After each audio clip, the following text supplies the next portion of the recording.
നമസ്കാരം. Government VMC higher secondary സ്കൂളിലെ ഒന്നാം വർഷ ഹ്യൂമാനിറ്റീസ് വിദ്യാർത്ഥികളായ ഞങ്ങളുടെ പൊളിറ്റിക്കൽ സയൻസിലെ ഒന്നാം അധ്യായമായ കോൺസ്റ്റിറ്റ്യൂഷൻ വൈ ആൻഡ് ഹൗ, ഭരണഘടന എന്തുകൊണ്ട് എങ്ങനെ എന്ന അധ്യായം പൂർത്തിയായപ്പോൾ ഞങ്ങൾക്ക് ലഭിച്ച പഠനാനുഭവങ്ങളുടെ അടിസ്ഥാനത്തിലാണ് ഈ വീഡിയോകൾ അവതരിപ്പിക്കുന്നത്. 64 വിദ്യാർത്ഥികൾ ഉൾക്കൊള്ളുന്ന ഒന്നാം വർഷ ഹ്യൂമാനിറ്റീസ് ബാച്ച് 8 ഗ്രൂപ്പുകളായി തിരിഞ്ഞ് ജാനുവരി 14 മുതൽ ജാനുവരി 21 വരെയുള്ള ഓരോ ദിവസങ്ങളിലായി ഓരോ ഗ്രൂപ്പുകൾ വീഡിയോ അവതരിപ്പിക്കുകയാണ്. ഒപ്പം തന്നെ ഈ വീഡിയോകളെക്കുറിച്ചുള്ള നിങ്ങളുടെ അഭിപ്രായങ്ങളും നിർദ്ദേശങ്ങളും ചുവടെ ചേർക്കുക. പോസിറ്റീവായ അഭിപ്രായങ്ങളും ഒപ്പം ഞങ്ങൾക്ക് വരുത്തേണ്ട മാറ്റങ്ങളെക്കുറിച്ചിട്ടും നിങ്ങൾക്ക് ചേർക്കാം. എല്ലാ അഭിപ്രായങ്ങളെയും ഞങ്ങൾ സ്വാഗതം ചെയ്യുന്നു.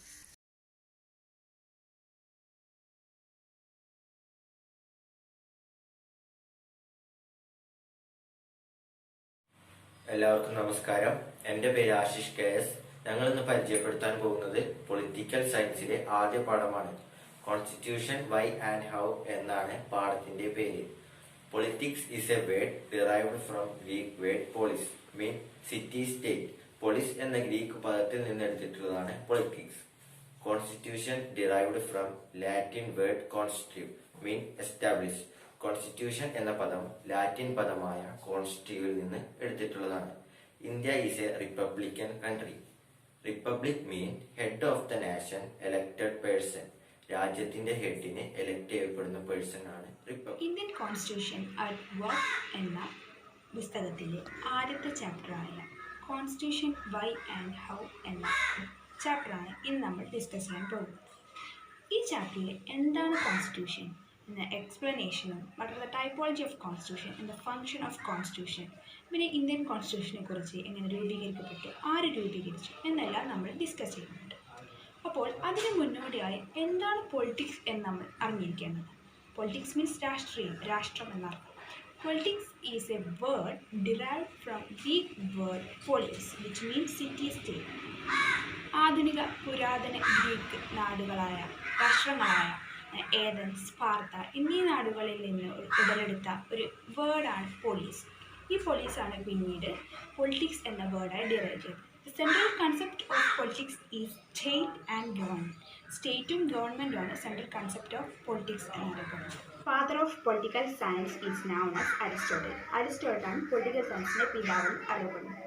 ഇനി നമുക്ക് പൊളിറ്റിക്സിനെ കുറിച്ച് രണ്ട് മോഡേൺ തത്വചിന്തകന്മാരുടെ വേർഡ്സുകൾ നോക്കാം. The first one is Harold D Lasswell. Harold D Lasswell എന്താണ് പൊളിറ്റിക്സിനെ കുറിച്ച് പറഞ്ഞതെന്ന് നോക്കാം. According to Harold D Lasswell, politics is a shaping and sharing of power. Politics എന്ന് വെച്ചാൽ പവർ ഷേപ്പ് ചെയ്യപ്പെടുന്നതും അത് ഷെയർ ചെയ്യപ്പെടുന്നതാണ് പൊളിറ്റിക്സ് എന്നതിന് അർത്ഥം. Next is David Easton. David Easton is known as father of modern politics. Father of ആധുനിക പൊളിറ്റിക്സിൻ്റെ പിതാവെന്ന് അറിയപ്പെടും. Politics is a authoritative allocation of value. Politics എന്ന് വെച്ചാൽ ഒരു പോളിസിയാണ്, ഒരു അതോറിറ്റേറ്റീവ് പോളിസിയാണ്. Allocation of values means valuable തിങ്സിനെല്ലാം ഡിസ്ട്രിബ്യൂട്ട് ചെയ്യുന്ന ഒരു പോളിസിയാണെന്നാണ് ഡേവിഡ് ഈസ്റ്റൻ്റെ പ്രകാരം പൊളിറ്റിക്സ് എന്നതിൻ്റെ ഡെറിവേഷൻ. അപ്പോൾ ഈ രണ്ട് ഡെറിവേഷനും ഇമ്പോർട്ടൻ്റ് ആണ്, നമ്മൾ അറിഞ്ഞിരിക്കണം. നെക്സ്റ്റ് നമുക്ക് നോക്കാനുള്ളത് പൊളിറ്റിക്സ് എന്താണ്, പൊളിറ്റിക്കൽ സയൻസ് എന്നാണ്. What are the difference between politics and political science. പൊളിറ്റിക്സിൻ്റെയും പൊളിറ്റിക്കൽ സയൻസിൻ്റെയും ഡിഫറൻസ് നമുക്കറിയാം. പൊളിറ്റിക്സ് എന്ന് വെച്ചാൽ രാഷ്ട്രീയക്കാർ അവയെല്ലാമാണ്. രാഷ്ട്രത്തെക്കുറിച്ച് സംബന്ധിക്കുന്ന ഒരു ആക്ടിവിറ്റീസിനെയാണ് നമ്മൾ പൊളിറ്റിക്സ് എന്ന് പറയുന്നത്. Politics is the activities of governor അല്ലെങ്കിൽ ഓർ പൊളിറ്റീഷ്യൻസ് ആക്ടിവിറ്റീസ് ആണ്. ബട്ട് പൊളിറ്റിക്കൽ സയൻസ് നമ്മൾ പഠിക്കുന്നത് പൊളിറ്റിക്കൽ സയൻസ് എന്ന് വെച്ചാൽ സയൻറ്റിഫിക് ടൂൾസ് ഉപയോഗിച്ച് പൊളിറ്റിക്സിനെ രാഷ്ട്രീയത്തെക്കുറിച്ച് പഠിക്കുന്ന പ്രോസസ്സിനെയാണ്. Political science is a branch of study of about activities of politics or activities of politics by studying with scientific tools. Politics is a studying about activities of politics with scientific tool is known as political science. What are the elements of state? Next question is, what are the elements of state? എന്തൊക്കെയാണ് രാഷ്ട്രത്തിൻ്റെ elements? നമുക്കറിയാം answer is population, territory, government and sovereignty. അപ്പം ഇത് നമുക്ക് ഒരു extra ഇൻഫർമേഷനാണ്, ഇത് അറിഞ്ഞിരിക്കണം. അതുപോലെ ഒരു കുട്ടി അറിയേണ്ട വേറൊരു കാര്യമാണ് വാട്ട് ഈസ് റിപ്പബ്ലിക്, എന്താണ് republic. India is a republican country. We know India is a republican country. India 1950 ജനുവരി 26 റിപ്പബ്ലിക്കൻ കൺട്രിയെ പ്രഖ്യാപിച്ചു. റിപ്പബ്ലിക് എന്ന് വെച്ചാൽ head of the nation is elected by people. രാഷ്ട്രത്തിൻ്റെ നേതാവിനെ, രാഷ്ട്രത്തിൻ്റെ പ്രസിഡന്റിനെ തിരഞ്ഞെടുക്കുന്നത് ജനങ്ങളാണ്. ഈ ഒരു പ്രോസസ്സിനാണ് head of the nation is a elected person ആണ് റിപ്പബ്ലിക് എന്നത്. ഭരണഘടന. ഭരണഘടന നമ്മൾ 3 നിർവചനങ്ങളായിട്ട് പറയും. ഒന്നാമത്തെ പറയുന്നത് ഒരു ചെറിയൊരു ഡെഫിനേഷനാണ്. അത് രാജ്യത്തിന്റെ പരമോന്നത നിയമസംഹിതയാണ് ഒരു ഭരണഘടന എന്ന് വെച്ചാൽ. രണ്ടാമത്തെ നിർവചനമാണ് ഒരു കൂട്ടം നിയമങ്ങളാണ് ഒരു ഭരണഘടന എന്ന് പറയുന്നത്. അതിൽ കുറേ നിയമങ്ങളുണ്ട്, ഒരുപാട് നിയന്ത്രണങ്ങളുണ്ട്. അത് എഴുതിയതുമാവാം എഴുതാത്തതുമാവാം. ഇതിലൂടെയാണ് ഒരു ഭരണഘടന പ്രവർത്തിക്കുന്നത്. ഈ മൂന്നാമത്തെ ഡെഫിനിഷൻ എന്ന് വെച്ചാൽ ഭരണകൂടത്തിന്റെ അധികാരങ്ങൾ, ഭരിക്കുന്നവരുടെ അവകാശങ്ങൾ, ഇവ രണ്ടും തമ്മിലുള്ള ബന്ധം ക്രമീകരിക്കുന്ന തത്വങ്ങളുടെ ഒരു കൂട്ടം നിയമങ്ങളാണ്, അതുകൂടിയാണ് ഒരു ഭരണഘടന എന്ന് പറയുന്നത്. ഭരണഘടന നമുക്ക് 6 ഘട്ടങ്ങളായിട്ട് തരംതിരിക്കാം.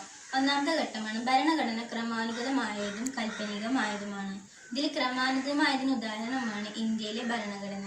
കാൽപ്പനികമായ ഭരണഘടനയ്ക്ക് ഉദാഹരണമാണ് അമേരിക്കൻ ഭരണഘടന. രണ്ടാമത്തെ ലിഖിതവും അലിഖിതവുമായ ഭരണഘടന. ലിഖിതമായ ഭരണഘടനയ്ക്ക് ഉദാഹരണമാണ് ഇന്നത്തെ പറയുന്നത് കർക്കശവുമായതും അയവുള്ളതുമായ ഭരണഘടന. കോൺസ്റ്റിറ്റ്യൂഷൻ. ഒരു ഭരണഘടനയുടെ പ്രവർത്തനങ്ങൾ, ചുമതലകൾ, ഉത്തരവാദിത്തങ്ങൾ എന്തെല്ലാമാണെന്നാണ് ഈ ടോപ്പിക്കിലൂടെ വ്യക്തമാക്കുന്നത്. ഏത് ഭരണഘടന എടുത്താലും പ്രധാനമായും ഭരണഘടനയ്ക്ക് 5 ചുമതലകൾ ഉള്ളതായി മനസ്സിലാക്കാം. അതിൽ ഒന്നാമത്തേത് constitution allows coordination and assurance. ഒരു ഭരണഘടന ഏകോപനവും ഉറപ്പും നൽകുന്നു. Specification of decision making powers. തീരുമാനമെടുക്കാനുള്ള അധികാരം ആർക്കാണെന്ന് വ്യക്തമാക്കുന്നു. മൂന്നാമത്തേത് limitation on the powers of government. ഗവൺമെന്റിന്റെ അധികാര പരിധി നിർണ്ണയിക്കുക. നാലാമത്തേത് aspirations and goals of a society. ഒരു സമൂഹത്തിന്റെ ലക്ഷ്യങ്ങളും അഭിലാഷങ്ങളും പൂർത്തീകരിക്കുന്നു. 5. Fundamental identity of the people. ജനതയുടെ മൗലികമായ വ്യക്തിത്വം പ്രാധാന്യം ചെയ്യുന്നു. അതിൽ ഒന്നാമത്തേതായ constitution allows coordination and assurance എന്നത് നമുക്ക് പരിശോധിക്കാം. ഒരു ഭരണഘടന ഏകോപനവും ഉറപ്പും നൽകുന്നു. The first function of a constitution is to provide a set of basic rules that allow for minimal coordination amongst members of a society. ഒരു സമൂഹത്തിലെ ജനതയ്ക്കിടയിൽ ഏറ്റവും മിനിമം ഒരു ഏകോപനവും ഒരു ഉറപ്പും ഭരണഘടന നൽകുന്നു.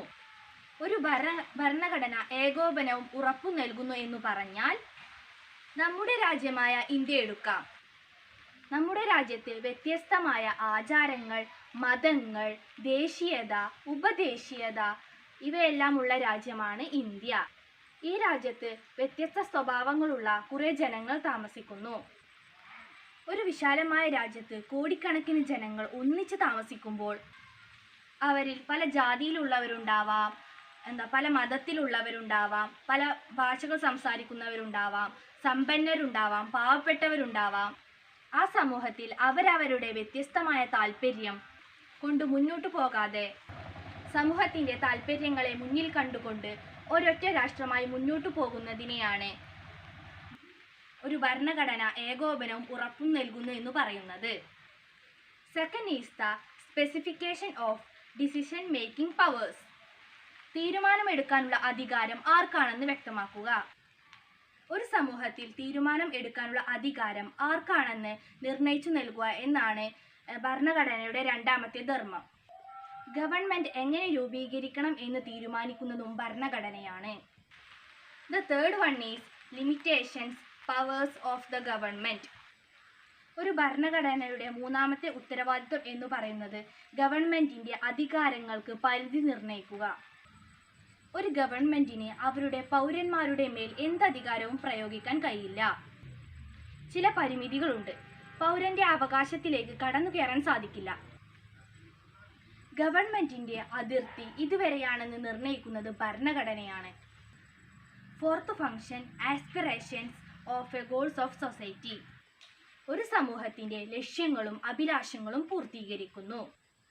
The fourth function of a constitution is to enable the government to fulfil the aspiration of a society and great condition for a just society. ഒരു ഭരണഘടനയുടെ 4ാമത്തെ ചുമതല എന്ന് പറയുന്നത് ഒരു സമൂഹത്തിന്റെ ലക്ഷ്യങ്ങളും അഭിലാഷങ്ങളും പൂവണിയുന്നതിന് സഹായിക്കുക എന്നുള്ളതാണ്. അത് ഭരണഘടനയാണ് സഹായിക്കുന്നത്. ജനങ്ങളുടെ അടിസ്ഥാന ആവശ്യങ്ങളെങ്കിലും സഫലീകരിച്ചു കൊടുക്കാൻ സാധിക്കണം. എല്ലാവർക്കും തുല്യമായ പൗരത്വം ഉറപ്പുവരുത്തിക്കൊണ്ട് എല്ലാവർക്കും തുല്യതയോടെ ഒരു രാഷ്ട്രത്തിന്റെ പൗരന്മാരായി ജീവിക്കുക എന്നുള്ളത് ഭരണഘടനയുടെ ലക്ഷ്യമാണ്. Fifth function fundamental identity of the people. ഒരു ജനതയുടെ മൗലികമായ വ്യക്തിത്വം പ്രാധാന്യം ചെയ്യുന്നു. Finally and perhaps even most importantly A constitution expresses the fundamental identity of the people. നമുക്ക് ഇന്ത്യക്കാരനാണെന്നുള്ള ഐഡന്റിറ്റി നൽകുന്നത് ഭരണഘടനയിലൂടെയാണ്. ഏത് രാഷ്ട്രം എടുത്താലും ആ രാഷ്ട്രത്തെ ജനങ്ങൾക്കൊക്കെ ആ രാഷ്ട്രത്തിന്റെ ഐഡന്റിറ്റി ഉണ്ടാവും. ആ ഐഡന്റിറ്റി നൽകുന്നത് ഭരണഘടനയാണ്. നമ്മൾ ഇന്ന് പ്രധാനമായും പറഞ്ഞത് ഭരണഘടനയുടെ ചുമതലകളെക്കുറിച്ചും ഭരണഘടനയ്ക്ക് 5 ചുമതലകളുണ്ടെന്നും പറഞ്ഞു. ഇനി നമുക്ക് ചെറിയ ഒരു അസൈൻമെന്റോട് കൂടി ഇന്നത്തെ ക്ലാസ് അവസാനിപ്പിക്കാം. നമ്മൾ പറഞ്ഞ 5 ഉത്തരവാദിത്വങ്ങൾ ഉണ്ടല്ലോ, അത് ഓരോ സന്ദർഭങ്ങളിലും എങ്ങനെയായിരിക്കും എന്നുള്ളതാണ് ഈ അസൈൻമെന്റിലൂടെ വ്യക്തമാക്കുന്നത്. ആദ്യത്തിന്റെ ബി പാർട്ട് ഫിൽ ചെയ്യേണ്ട ഭാഗം ഞാൻ തന്നെ ഫിൽ ചെയ്തിട്ടുണ്ട്. 1ാമത്തെ column the government connect order any citizen to follow any religion. B പാർട്ടിൽ നമ്മൾ പഠിച്ച 5 ഉത്തരവാദിത്തങ്ങളിൽ ഏത് ഉത്തരവാദിത്തമാണുള്ളത്? ഇതാണ് ആ ഉത്തരവാദിത്തം. Limitations on the powers of government. Second column the government must try to reduce inequalities in income and wealth. Third column, the president has the power to appoint the prime minister. Fourth column, the constitution has the supreme law that everyone has to obey. Fifth column, India citizenship is not limited to people of any race, caste or religion.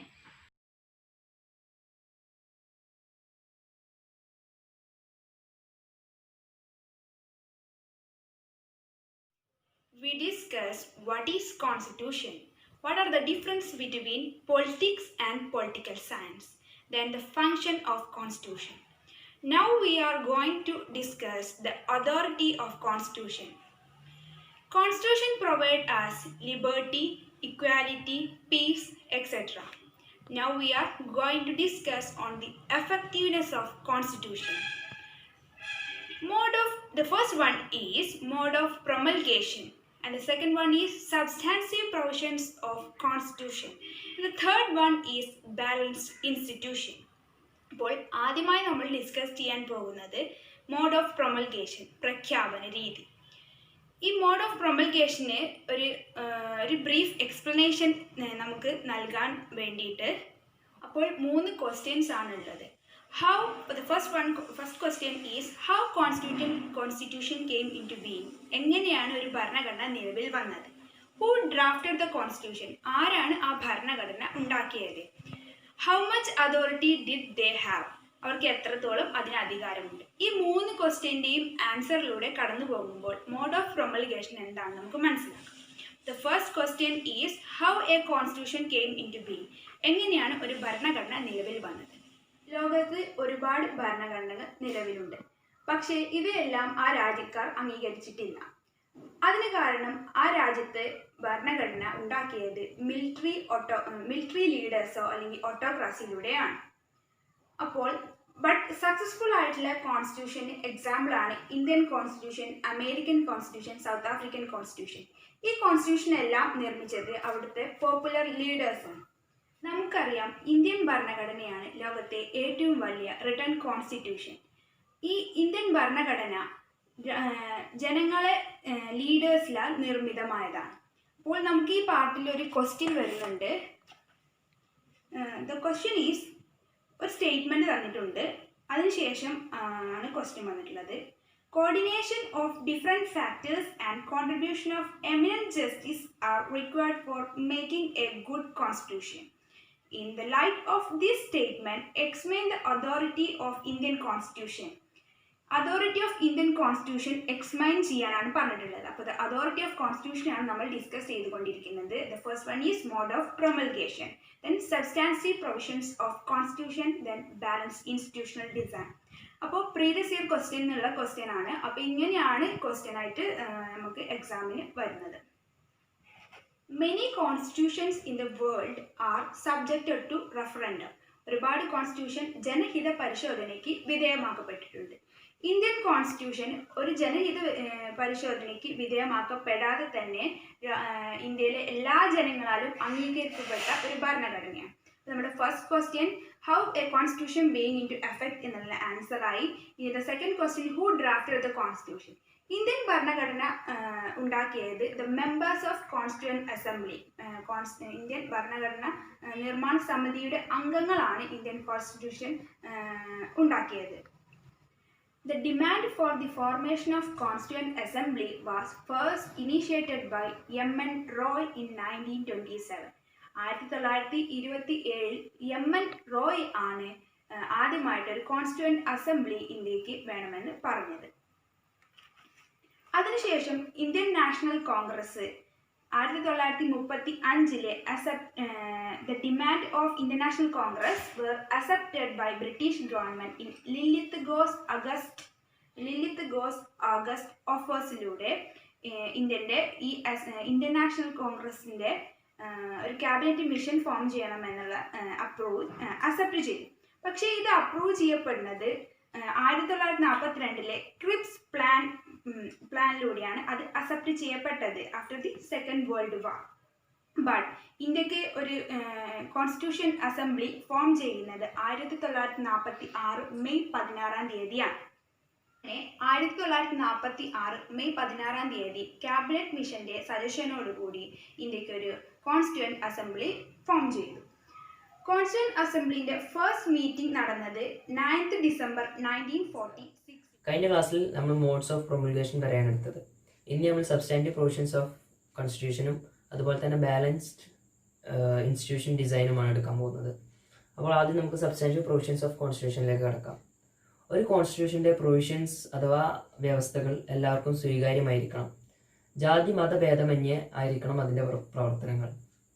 If there arises A feeling of suppression among the people, it will affect the smooth functioning of the constitution. ജനങ്ങൾക്കിടയിൽ അടിച്ചമർത്തപ്പെടുകയാണെന്ന തോന്നലുണ്ടായാൽ അത് ഭരണഘടനയുടെ സുഗമമായ പ്രവർത്തനങ്ങളെ ബാധിക്കും. Complete justice cannot be possible through a constitution.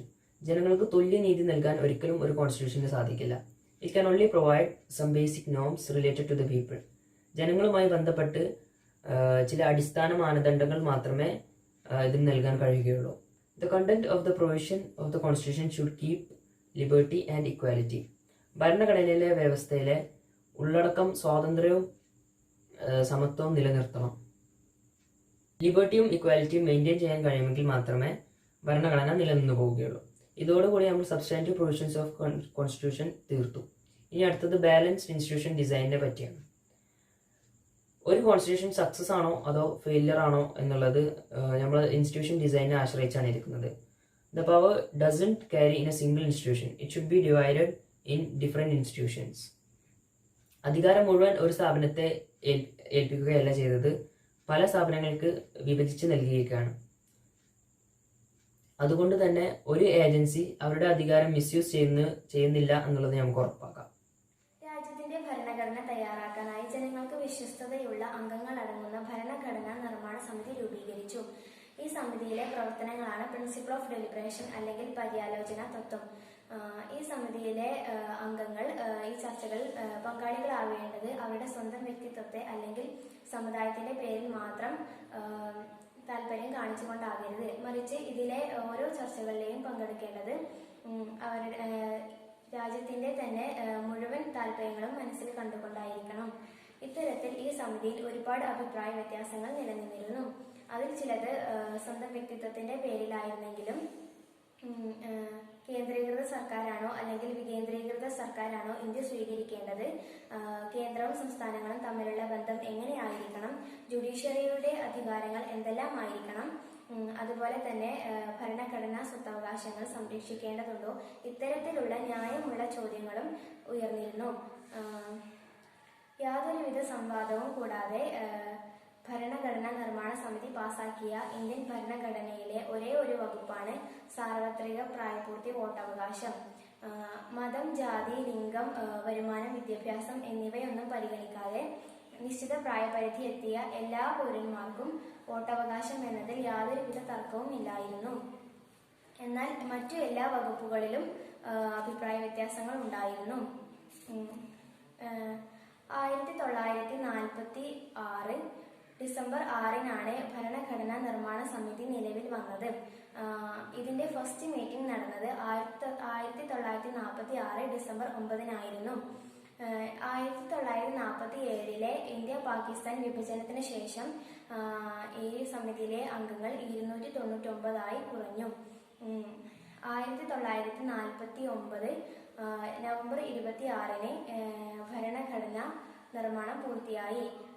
പിന്നീട് 1950 ജനുവരി 24-നായിരുന്നു ഇതിന്റെ അവസാന meeting നടന്നിരുന്നത്. പിന്നീട് 395 വകുപ്പുകളും 8 പട്ടികകളും 22 ഭാഗങ്ങളുമായി 1950 ജനുവരി 26-ന് ഇന്ത്യൻ ഭരണഘടന നിലവിൽ വന്നു. Making of Indian Constitution. Indian ഭരണഘടനയുടെ നിർമ്മാണം. The British sent a mission to India in the name of Cabinet Mission on 24th March 1946.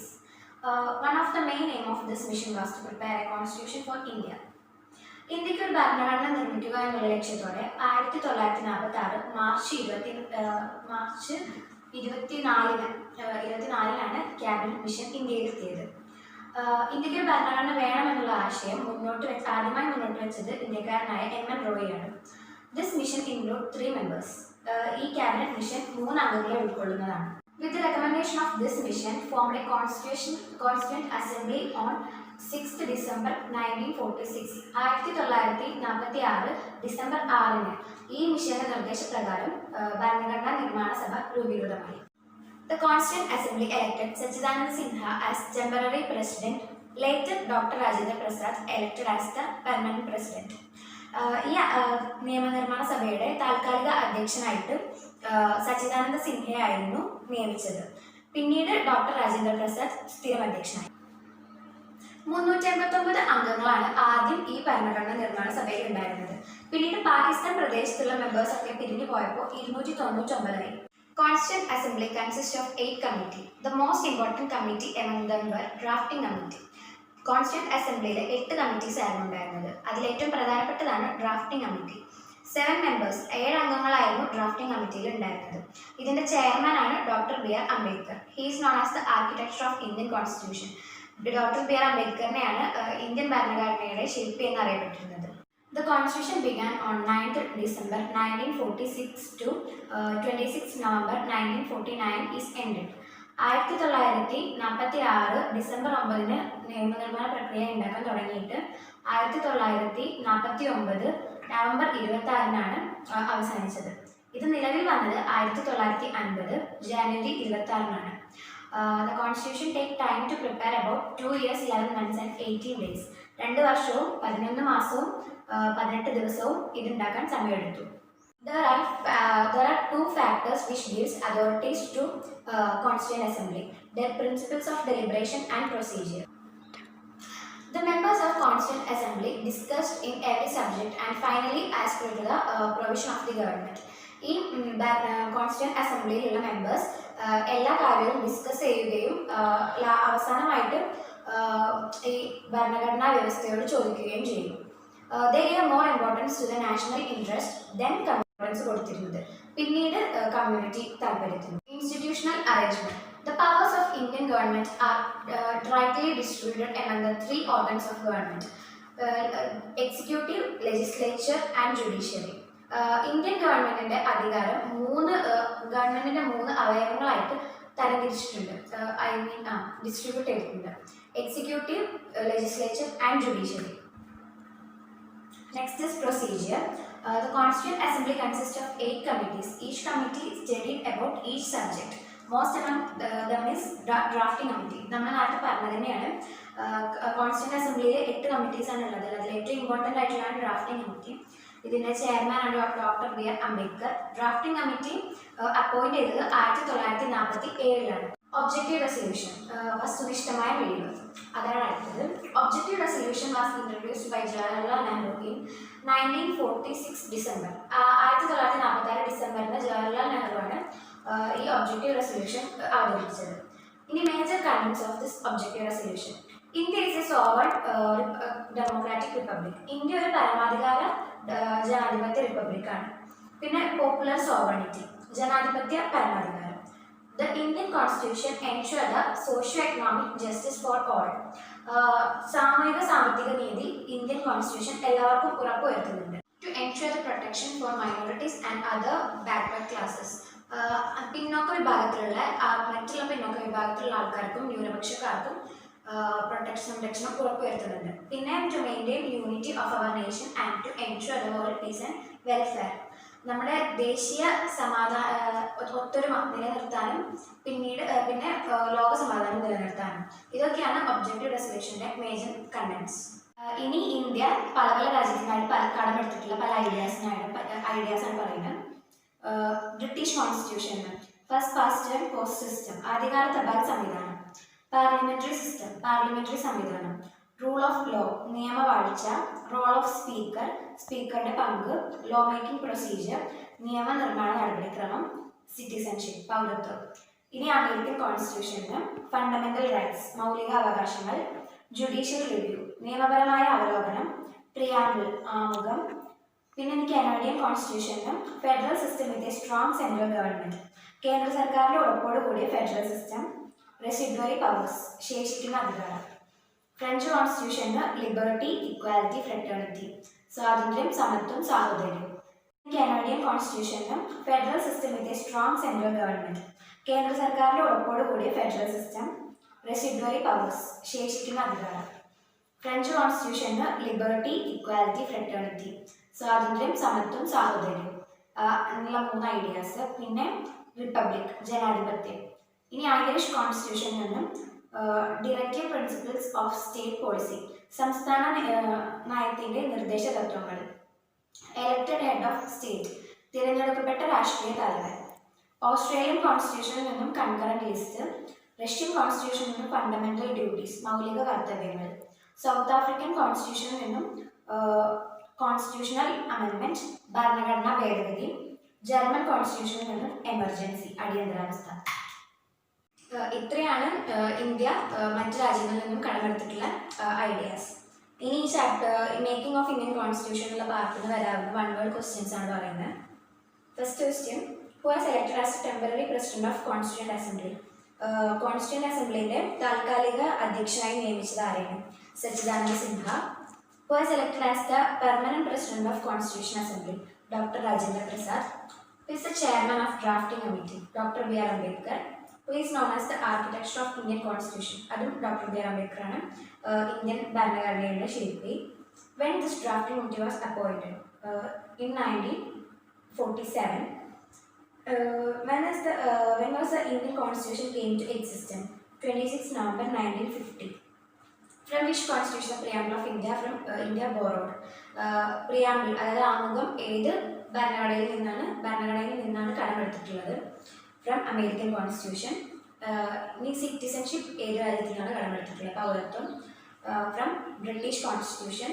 പിന്നെ റിപ്പബ്ലിക്, ജനാധിപത്യം ഏത് രാജ്യത്തിൻ്റെ ഭരണഘടനയിൽ നിന്നാണ് കടമെടുത്തിട്ടുള്ളത്? French constitution. പിന്നെ from which constitution fundamental duties borrow? മൗലിക കർത്തവ്യങ്ങൾ കടമെടുത്തിട്ടുള്ളത് ഏത് രാജ്യത്തു നിന്നാണെന്നാണ് ഫ്രം റഷ്യൻ കോൺസ്റ്റിറ്റ്യൂഷൻ. അപ്പോൾ ഇതാണ് ഈ ചാപ്റ്ററിൻ്റെ കൺക്ലൂഷൻ.